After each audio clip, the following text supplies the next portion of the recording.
আমার কেমন যেন বুকটা কাঁপছে। দিভাই যেন অভিরূপ দাদার ফাঁদে পড়ে গেছে বলে মনে হচ্ছে।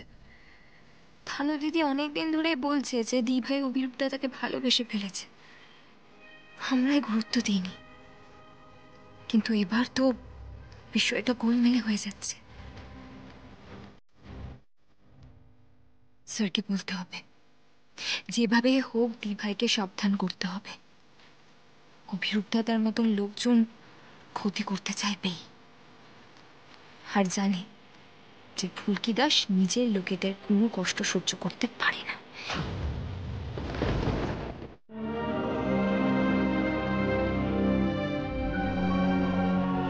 অভিরূপ, শুনছেন? এতটা জ্বর হলো কি করে?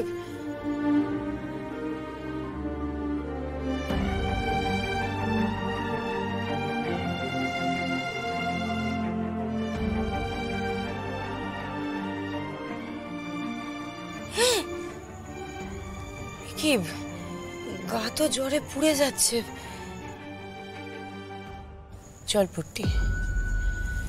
জলপট্টি দিতে লাগবে, কিন্তু জলপট্টির জিনিসপত্র কোথায়?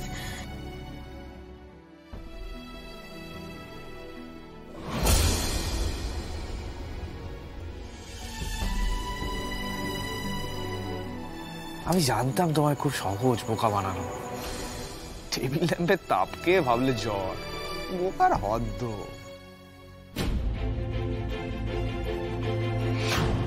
জল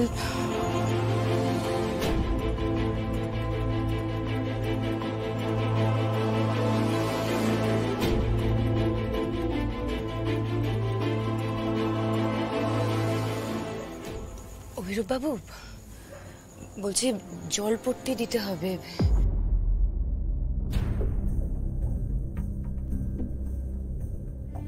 এই জলপট্টিটা দিলে আশা করছি আপনার জ্বরটা কমে যাবে। তারপরে ওষুধের ব্যবস্থা করব, কেমন?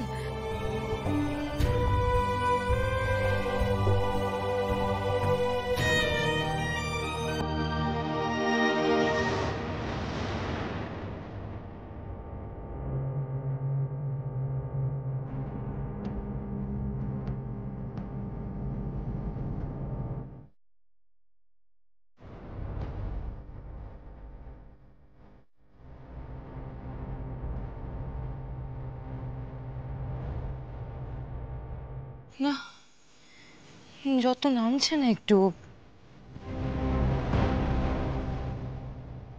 অভিরূপ বাবু শুনছেন?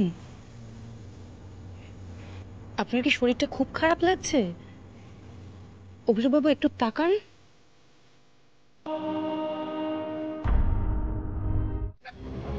এটা বলতে আমার লজ্জা করছে, সেটা মুখে আনা যায় না। অভিরূপকে তো আমরা আগেও দেখেছি, সে ফিরে এসছে রাজমহলে। সেই দেখে কর্তা বললেন বাড়ি ভাড়া দেবেন, নয়তো আমরা অবিবাহিত ছেলেদের বাড়ি ভাড়া দিই না। আর অভিরূপ যথেষ্ট ভালো ছেলে, যথেষ্ট ভালো ছেলে।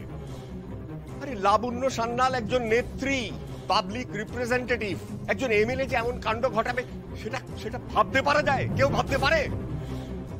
আমার দি ভাইয়ের নামে যদি আর একটা উল্টোপাল্টা কথা বলেছেন না, একেবারে শেষ করে দেবো আপনাকে।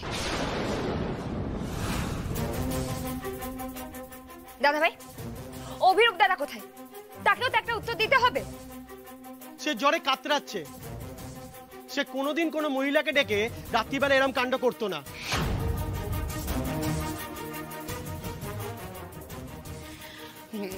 এখন এসব কথা থাক। ফুলকি ভাই, বলছি যে মা বাবাকে ফোন করেছিলি? ওরা কখন আসছে? ওদেরকে তাড়াতাড়ি আসতে বল। বাইরের লোকের এই সমস্ত কথাবার্তা আমার কান মাথা গরম হয়ে যাচ্ছে, আমি পারছি না। আর দিদি, তুই কেন লজ্জা পাচ্ছিস? কারণ উনি একজন রেসপেক্টেবল লেডি হয়েও যে কাণ্ডটা ঘটিয়েছেন সেটা খুব খারাপ, খুব খারাপ। হ্যাঁ, আর এই ফুলকি দাস তো ওনারই আত্মীয়, তাই না? বঙ্গীয় প্রগতিশীল পার্টির প্রার্থী। এই তো পরিবার। ওনার আচরণ, কথাবার্তাও তো খুব একটা সুবিধের বলে মনে হচ্ছে না। আমরা তো সবসময় শাসক দলের দোষ ধরতে একেবারে ব্যস্ত। তা এই যদি বিরোধী পক্ষের নমুনা হয় তাহলে তো ভাই আমাদের রানীমার আমল অনেক ভালো ছিল। হ্যাঁ, কি ব্যাপার, এত লোক কেন এখানে? কোনো সমস্যা হয়েছে নাকি? আসলে কাল রাত্রে অভিরূপ সামন্তের বাড়িতে একটা গোলমাল হয়েছে, সেটা নিয়ে ঝামেলা হচ্ছে। আমরা এফআইআরটা নিইনি, থানার বাইরে এই বিষয়টা সর্ট আউট করতে চাইছি, তাই জন্য এসব।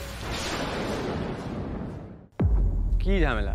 তা নিয়ে তোর তো কোনো দরকার নেই ভাই, তুই ভেতরে যা না। কিন্তু দাদা, গোটা বাড়িটা তো আমারও, তাই না? আর এই রাজমহলের দায়িত্ব তো একা ফুলকির নয়, তাই না? এতদিন ধরে সবাই কোনো সমস্যা হলে আমার মায়ের কাছে আসতো, আর আমি আমার মায়ের সঙ্গে থাকতাম। কিন্তু তাহলে আজকে কেন? আচ্ছা আচ্ছা, আপনাদের কি সমস্যা আপনারা আমাকে বলুন। দাদা, কাল রাত্রিবেলা অভিরূপদার ঘরে আমরা এমএলএ লাবণ্য সান্যালকে দেখেছি, আর আমরা ভিডিও করে রেখেছি। কাকিমা, আপনি দাও তো ফোনটা। এই দেখো দেখো দাদা।